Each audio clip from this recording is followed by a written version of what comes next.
പരിശുദ്ധാത്മാവിൻ്റെ നിറവിലാണ് ഓരോ ആരാധനയിലും നമുക്ക് അനുഭവങ്ങൾ ലഭിക്കുന്നത്. പരിശുദ്ധാത്മാവിൽ ആരാധിക്കുവാനും ആത്മാവിൻ്റെ അഭിഷേകത്തിന് അയോഗ്യതയുണ്ടെങ്കിൽ അത് ഓർത്തുകൊണ്ട് അനുതാപത്തോടെ ദാവീദിനെപ്പോലെ ഞങ്ങൾ പ്രാർത്ഥിക്കുന്ന കർത്താവേ, അങ്ങയുടെ തിരുസന്നിധിയിൽ നിന്ന് ഞങ്ങളെ തള്ളിക്കളയരുതേ, അങ്ങയുടെ പരിപാലനയെ ഞങ്ങൾ എടുത്തു കളയരുതേ. അങ്ങയുടെ പരിശുദ്ധാത്മാവിനാൽ ആരാധനാ സമൂഹത്തെ അഭിഷേകം ചെയ്യണമെന്ന് പ്രാർത്ഥിച്ചുകൊണ്ട് ശ്രദ്ധിക്കട്ടെ. ഹല്ലേലൂയ ഹല്ലേലൂയ ഹല്ലേലൂയ ഹല്ലേലൂയ ഹല്ലേലൂയ. അറിഞ്ഞ് ആരാധിക്കാനുള്ള വലിയ അഭിഷേകം ഞങ്ങൾക്ക് നൽകണമേ. ഹല്ലേലൂയ ഹല്ലേലൂയ.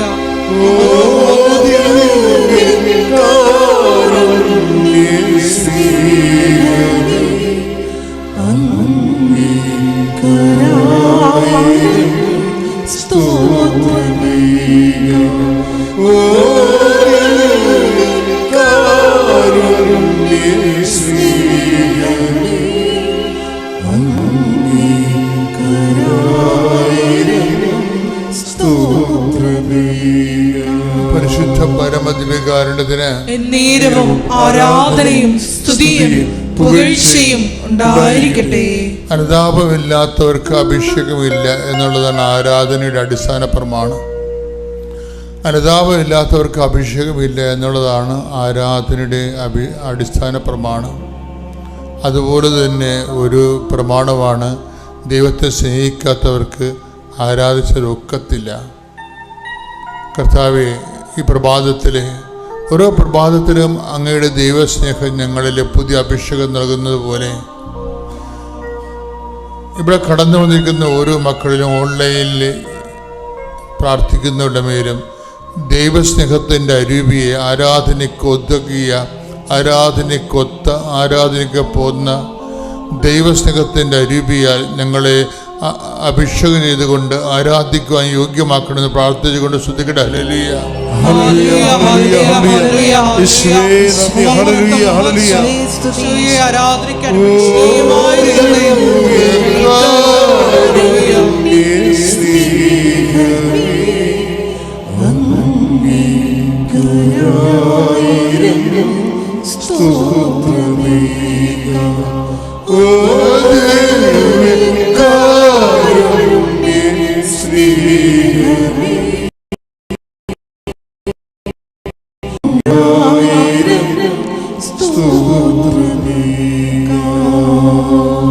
എൻ്റെ പ്രിയമുള്ളവരെ, ഇന്നലെ 16 കോടിയോളം കടമുള്ള ഒരു മകനെ അൾത്താരയിലെ പ്രാർത്ഥനയിൽ കണ്ടുമുട്ടി. ഇതുപോലെ വളരെ ഗ്രീവിയസ് ആയിട്ടുള്ള, അതുപോലെ തന്നെ ഇന്നലെ പ്രാർത്ഥിക്കാവുന്ന ഭർത്താവ് 7-8 പ്രാവശ്യം വെടിവെച്ച ഒരു ഭാര്യയെ അവളുടെ ഹൃദയത്തിലും നാക്കിലുമൊക്കെ വെടിയുണ്ട ചീറിപ്പോയി പാഞ്ഞതിൻ്റെ ഒരു പ്രത്യേക ഒരു ജീവിയായി നിൽക്കുന്ന അങ്ങനെയുള്ളവരൊക്കെയാണ് അൾത്താരയിൽ വരുന്നത്. അങ്ങനെ അലക്സച്ചനാണ് അവരെ അഭിസംബോധന, ധ്യാനത്തിൻ്റെ സമയം കഴിഞ്ഞായിരുന്നു. അപ്പം ഇതുമാത്രം മനുഷ്യരാണ് കൃപാസനത്താറെ ജീവനോടെ പ്രത്യക്ഷപ്പെട്ട പരിശുദ്ധ അമ്മയുടെ സാന്നിധ്യത്തിലെ, അമ്മയുടെ മാധ്യസ്ഥത്തിലെ ഈശോയിലെ അഭയം പ്രാപിക്കുന്നത്. അവസാനത്തെ അറ്റ കൈ പോലെയാണ് മനുഷ്യർ വരണത്.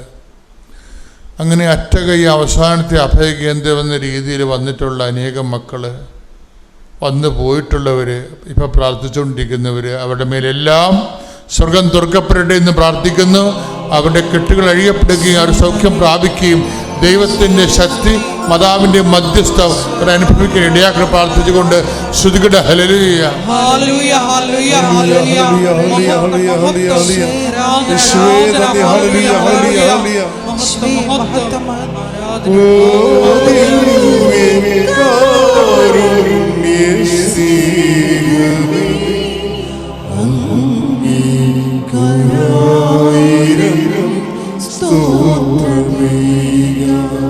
Oh,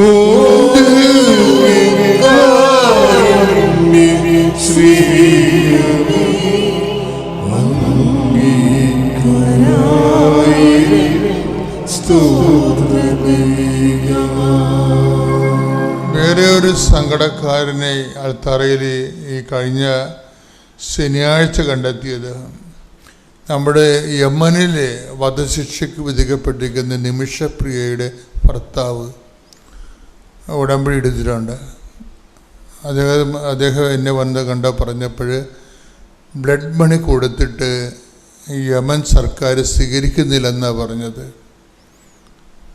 അവരതിൽ നിന്ന് റിലീവ്ഡ് ആകാനുള്ള പണം കെട്ടിവെച്ചത്, അത് 8 കോടിയോ മറ്റോ എന്തുകൊണ്ടാണ് കെട്ടിവെച്ചിട്ട് പോലും അതിനുള്ള സംവിധാനം ഒരുക്കിയിട്ട് പോലും യമൻ സർക്കാർ അത് സ്വീകരിക്കണില്ല എന്നാണ്. അതാണ് പരിശുദ്ധ അമ്മയുടെ മുമ്പിൽ വെച്ചിരിക്കുന്ന ഈ ആഴ്ചത്തെ ഒരുപക്ഷെ ഏറ്റവും വലിയ നിയോഗം എന്ന് പറയുന്നത്. അങ്ങനെയുള്ള കടുത്ത നിയോഗങ്ങളിലെല്ലാം ഈ ആഴ്ചയിൽ തീരുമാനമുണ്ടാകാൻ വേണ്ടി ഇടിമുഴക്കം പോലെ ശ്രുതിക്കട്ടെ. ഹല്ലേലൂയ, ഹല്ലേലൂയ, ഹല്ലേലൂയ, മഹത്വം, മഹത്വം, ആരാധന, ഹല്ലേലൂയ, ഹല്ലേലൂയ, ഹല്ലേലൂയ, മഹത്വം, മഹത്വം, ആരാധന, ഹല്ലേലൂയ, ഹല്ലേലൂയ, ഹല്ലേലൂയ, ഹല്ലേലൂയ, ഹല്ലേലൂയ, മഹത്വം, മഹത്വം, ആരാധന, ആരാധന, ഹല്ലേലൂയ, ഹല്ലേലൂയ, ഹല്ലേലൂയ. ഒരുമിച്ച് വരുമ്പോൾ എല്ലാവരും ഓ ദിവ്യകാരുണ്യ സ്നേഹമേ, ഓ ദിവ്യകാരുണ്യ സ്നേഹമേ,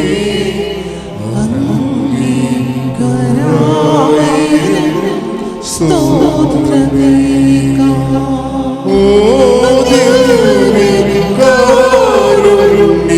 സ്നേഹമേ,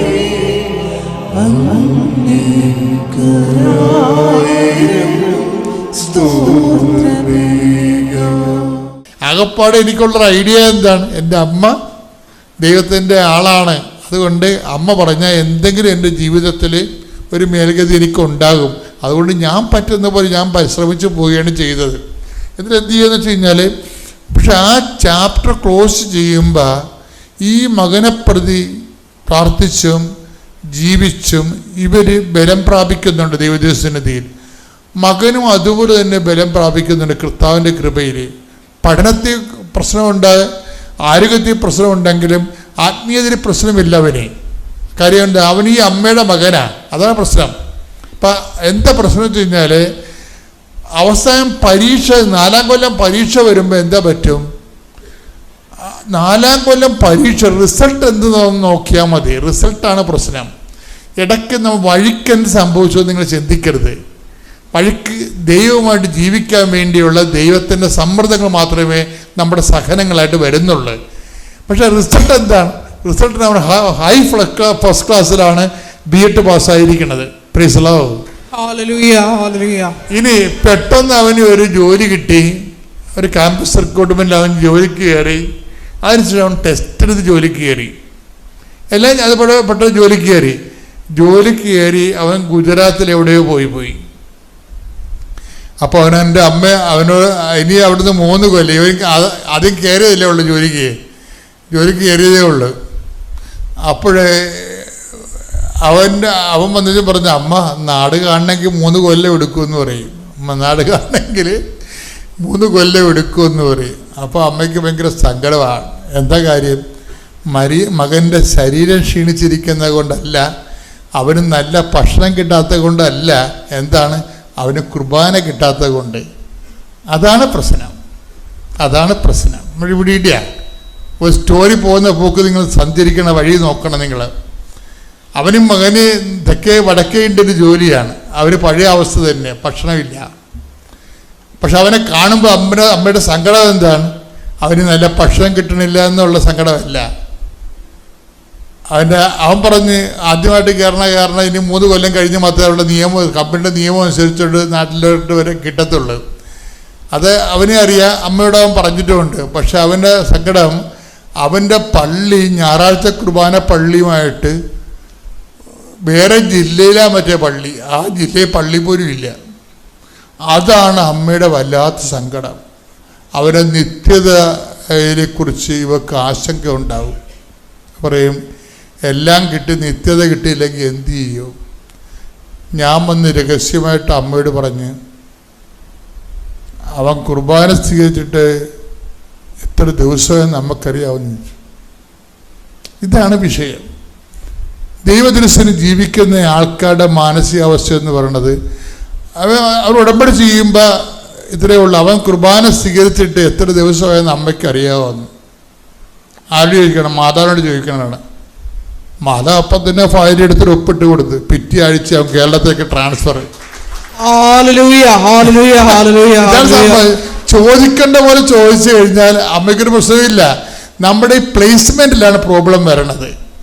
ഞാൻ നിങ്ങളുടെ എന്താ പറഞ്ഞ പ്ലേസ്മെൻറ്റ്, അതായത് നിങ്ങളുടെ പ്രാർത്ഥനയെ ദൈവം ആകർഷിക്കണം. മനസ്സിലായില്ലേ? ദൈവത്തിന് പ്രാധാന്യം അതിൻ്റെ അകത്ത് ഉണ്ടാകണം. അതുകൊണ്ടാണ് ഈശോ അതാണ് നമ്മൾ കേട്ടത്, എൻ്റെ പിതാവിനാൽ ആകർഷിക്കപ്പെടാതെ, അല്ലേ? അതല്ലേ ആകർഷണമാണ് എൻ്റെ വിഷയം. നിങ്ങളുടെ പ്രാർത്ഥന വെക്കുമ്പോൾ why should God take that prayer? ആ പ്രാർത്ഥന ദൈവം എന്തിന് എടുക്കണമെന്ന് ചോദിച്ചു കഴിഞ്ഞാൽ ഒരു ദൈവാകർഷണത്തിൻ്റെ ഒരു കണ്ടന്റ് അതിൻ്റെ അകത്ത് ഉണ്ടാകണം. ഇപ്പം ചോദിച്ചിട്ട് എന്താ അവർ ട്രാൻസ്ഫർ വേണമെന്നൊന്നും പറഞ്ഞില്ല. അവൻ കുർബാന സ്വീകരിച്ചെടുത്ത് ദിവസമായെന്ന് അമ്മയ്ക്ക് അറിയാമെന്ന് ചോദിച്ചു. അത്ര ചോദ്യമേ ഉള്ളൂ. ആ ചോദ്യം അമ്മയുടെ സങ്കടമുണ്ട്. പെട്ടെന്നാണ് സാധനം എടുത്ത് ഒപ്പിടുന്നത്. നിങ്ങൾക്കറിയാമല്ലോ, ഇതെല്ലാം മറിയത്തിൻ്റെ കീഴിലാണ് വിഷയം. ഏത് കാനായിലെ കല്യാണമായാലും യേശു സമയമായില്ലെന്ന് പറഞ്ഞാലും അമ്മ തീരുമാനിക്കണം ഇവരിക്കും കാര്യങ്ങൾ. പക്ഷേ തീരുമാനിപ്പിക്കണം. അതിനുണ്ട് ആധ്യാത്മികമായ ആസ്തി, ആകർഷണവും നിങ്ങളുടെ നിലനിൽപ്പ്, നിങ്ങളുടെ ദൈവത്തോടുള്ള സമീപനത്തിൽ ഉണ്ടാകണം. അതിൽ ഒന്നാം സ്ഥാനം ആർക്കായിരിക്കണം? ദൈവത്തിന് തന്നെയായിരിക്കണം. കർത്താവ് പ്രാർത്ഥന പഠിപ്പിച്ചപ്പോൾ എന്താ പറഞ്ഞത്? കർത്താവ് പ്രാർത്ഥിച്ചപ്പോൾ എന്താ പറഞ്ഞത്? ഈ മണിക്കൂറിൽ നിന്നെ മാറ്റിത്തരണമേ. പിന്നെന്താ പറയണത്? എങ്കിലും എൻ്റെ ഇഷ്ടമല്ല അങ്ങയുടെ ഇഷ്ടം നിറവേറട്ടെ എന്നാണ്. പക്ഷെ ഈശോ എന്താ പറഞ്ഞത്? ഈശോ പറഞ്ഞത് എങ്ങനെയാണെങ്കിലും പ്രാർത്ഥനയിൽ വരുമ്പോഴെന്താ വരേണ്ടത്? ഈ പിതാവിൻ്റെ ആകർഷണത്തിൻ്റെ കണ്ടൻ്റാണ് ആദ്യം വെക്കേണ്ടത് നിങ്ങൾ. അതായത് യാചന പ്രാർത്ഥനയ്ക്ക് മുമ്പേ സമർപ്പണ പ്രാർത്ഥന വരണം. ചില കാര്യങ്ങൾക്ക് മരുന്നെടുക്കുമ്പോൾ ചികിത്സാ രീതി അതാണ്. യാചന പ്രാർത്ഥനയ്ക്ക് മുമ്പേ, വിഷയം കട്ടിയാണെങ്കിൽ യാചന പ്രാർത്ഥനയ്ക്ക് മുമ്പേ നിങ്ങൾ സമർപ്പണ പ്രാർത്ഥന വെച്ചിട്ട് ദൈവാകർഷണം ഉറപ്പുവരുത്തണം. എങ്കിലും എൻ്റെ ഇഷ്ടമല്ല അങ്ങയുടെ ഇഷ്ടം നിറവേറട്ടെ എന്ന് യാചനാ പ്രാർത്ഥന കഴിഞ്ഞിട്ടല്ല പറയേണ്ടത്, ആദ്യമേ പറയണം. അതിനാണ് സ്വർഗസ്ഥനായ പിതാവ് ഡിസൈൻ ചെയ്തിരിക്കേണ്ടത്. അങ്ങയുടെ നാമം, സ്വർഗസ്ഥനായ ഞങ്ങളുടെ പിതാവേ, അങ്ങയുടെ നാമം പൂജിതമാകണമേ, അങ്ങയുടെ രാജ്യം വരണമേ. കണ്ട നോക്കിയേ, യാചന അന്നു വേണ്ട ആഹാരത്തിന് മുമ്പാണ് ആ സംഭവം കിടക്കണത്. അന്നു വേണ്ട ആഹാരം ഇന്ന് ഞങ്ങൾക്ക് തരണമെന്നല്ല, അതിക്ക് മുമ്പ് എന്താ പറഞ്ഞിരിക്കണത്? അങ്ങയുടെ നാമം പൂജിതമാകണമേ, അങ്ങയുടെ രാജ്യം വരണമേ. പ്രാർത്ഥിക്കുക. കർത്താവായ ഈശോയേ, എന്റെ പ്രാർത്ഥനയ്ക്ക് പിതാവിന്റെ ആകർഷണം ലഭിക്കാൻ എന്റെ ഇഷ്ടത്തിനെതിരെ അങ്ങയുടെ ഇഷ്ടം നിറവേറ്റാനുള്ള യാചനാ പ്രാർത്ഥനയ്ക്ക് മുമ്പുള്ള സമർപ്പണ പ്രാർത്ഥനയ്ക്കായി എന്നെ ഒരുക്കിക്കൊണ്ട് എന്റെ ആധ്യാത്മിക ജീവിതത്തെ പുനഃക്രമീകരിക്കണമേ.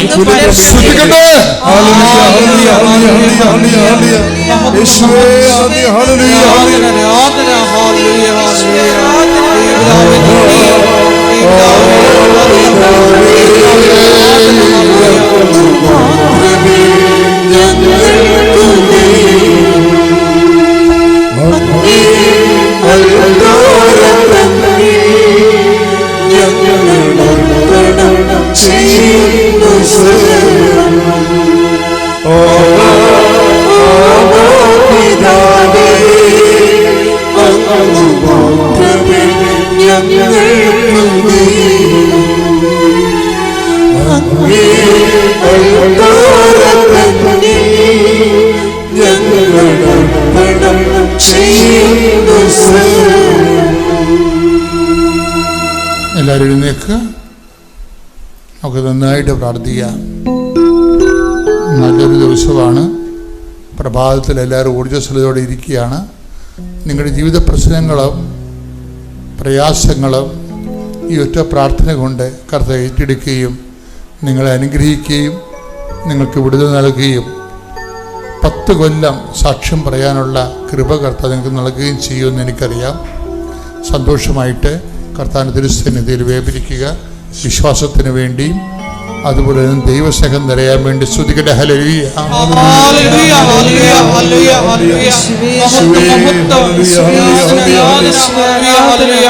ഹല്ലേലൂയ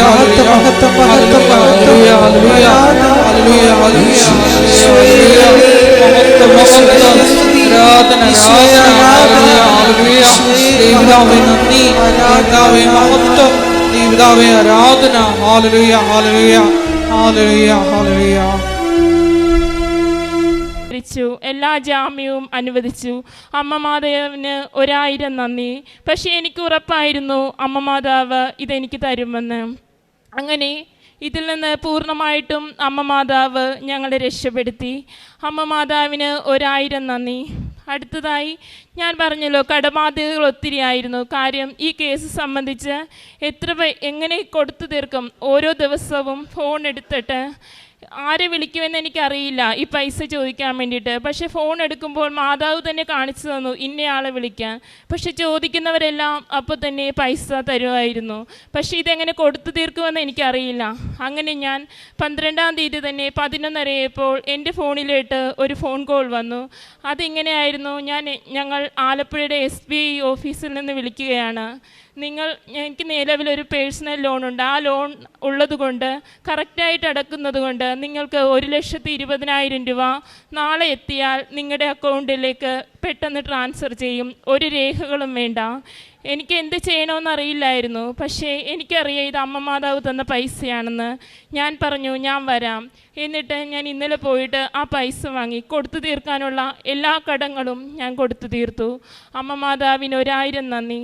അടുത്തതായി ഞാൻ ഈ കേസിനുമായി ബന്ധപ്പെട്ട് ആദ്യമായി ഇവിടെ ഇരുന്ന് കരയുമ്പോൾ കാര്യം എൻ്റെ കഴുത്തിലൊരു മാലയില്ലായിരുന്നു. കാര്യം ഈ കേസിന് വേണ്ടിയിട്ട് ഞാൻ ഈ മാലയിൽ നിന്ന് താലി ഊരിയെടുത്തിട്ട് മാല കൊടുത്തിട്ടാണ് ആദ്യമായി കേസിന് വക്കീലിന് പൈസ കൊടുത്തത്.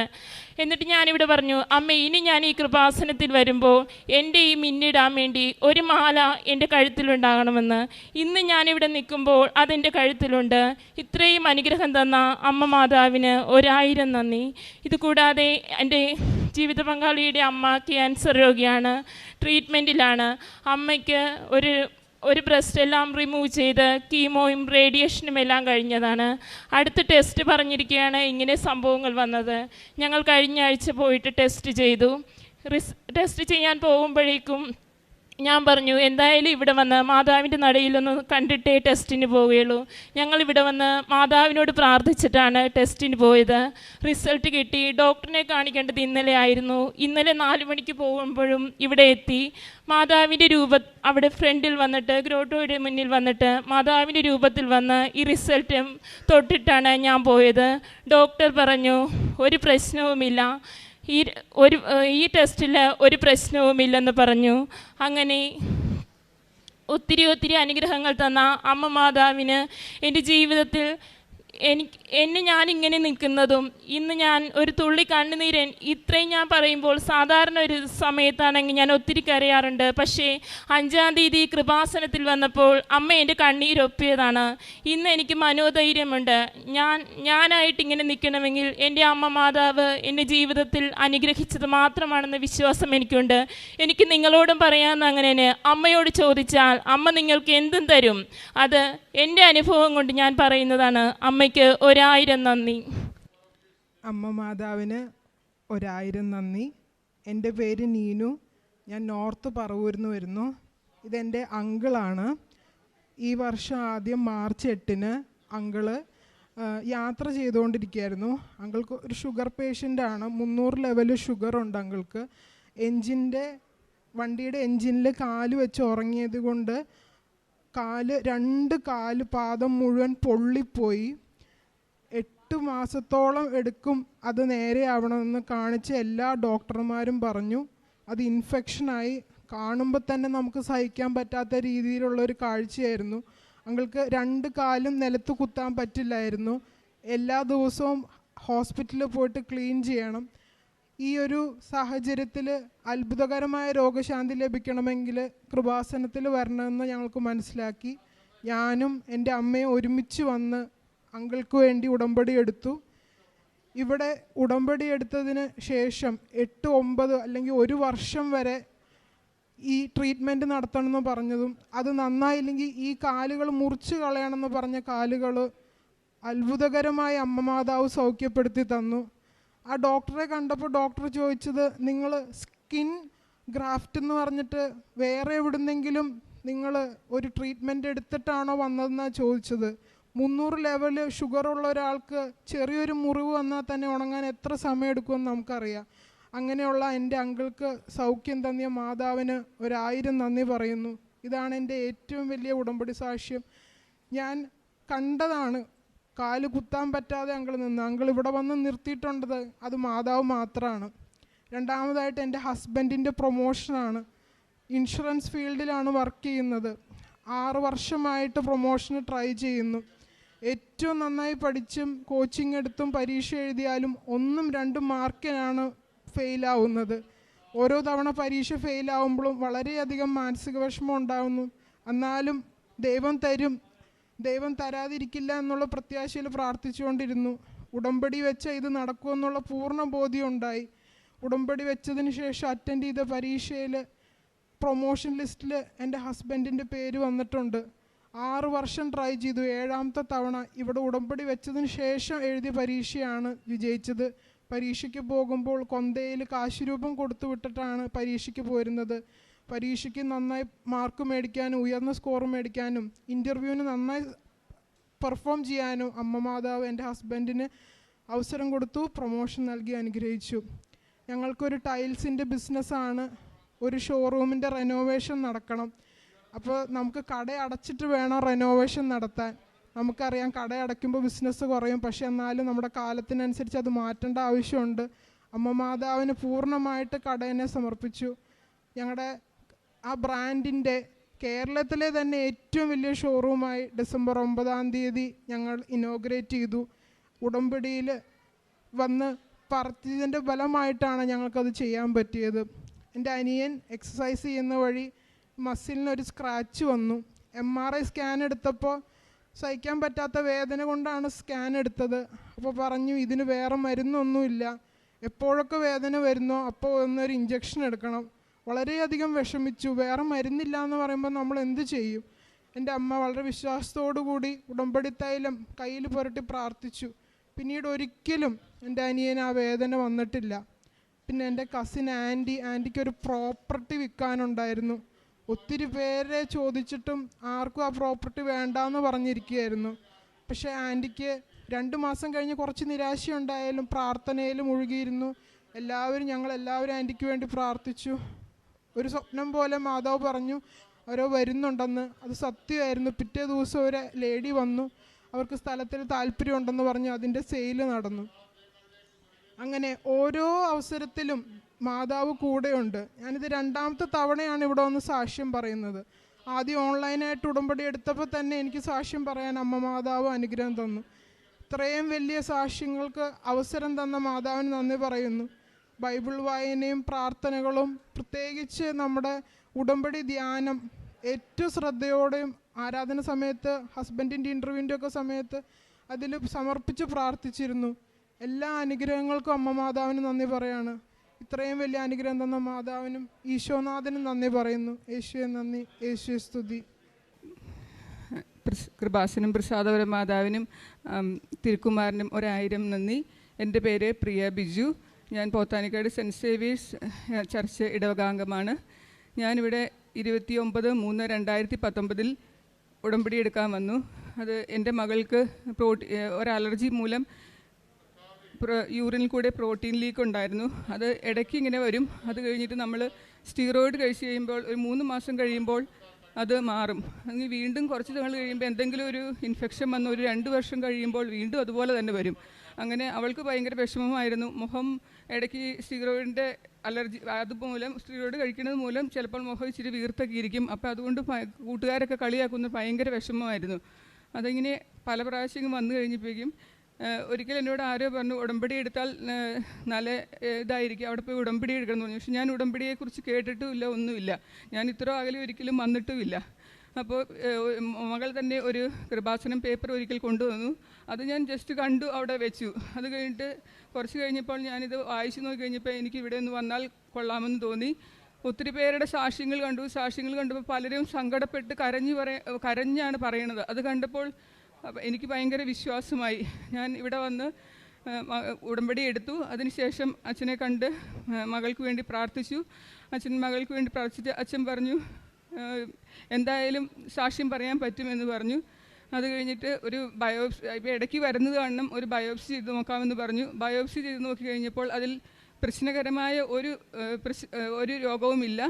സാധാരണ ഒരു ഇതാണ്, അല്ല ഒത്തിരി ഭയങ്കരമായ കിഡ്നി അസുഖങ്ങളൊന്നുമില്ല എന്ന് പറഞ്ഞു. അങ്ങനെ ഞാൻ ഉടമ്പടിയിൽ നിന്നുകൊണ്ട് ഒരു വർഷം നല്ല രീതിയിലൊക്കെ ഉടമ്പടിയെല്ലാം നോക്കി. അതിനുശേഷം ഇടയ്ക്കൊക്കെ കൊറോണ വന്നു കഴിഞ്ഞപ്പോൾ ഇത്രയൊക്കെ ഉടമ്പടി ഉഴപ്പി. അപ്പോൾ ഇടയ്ക്ക് ഞാനിങ്ങനെ ഷാരൂഖ് ഖാൻ്റെ സിനിമയൊക്കെ എനിക്ക് ഭയങ്കര ഇഷ്ടമായിരുന്നു. അപ്പോൾ ഇടയ്ക്കൊക്കെ കാണും. അങ്ങനെയൊക്കെയായി. ഇപ്പോൾ ഈ ഡ്യൂട്ടിക്കൊന്നും ഞാൻ ഈ സ്കൂട്ടറിലാണ് പോണത്. പോയപ്പോൾ ഒരു പ്രാവശ്യം ഇതുപോലെ തന്നെ പെട്ടെന്ന് അങ്ങോട്ട് സ്കൂട്ടർ വെട്ടി വീണു. കാലിന് ഭയങ്കര ലിഗമെൻ്റ് ഇഞ്ചുറിയൊക്കെ ആയി. അതിനുശേഷം എല്ലാവരും സർജറി ചെയ്യണം എന്നൊക്കെ പറഞ്ഞു. പക്ഷേ മാതാവിൻ്റെ അനുഗ്രഹം കൊണ്ട് എനിക്ക് ഒരു കുഴപ്പവും കാലിന്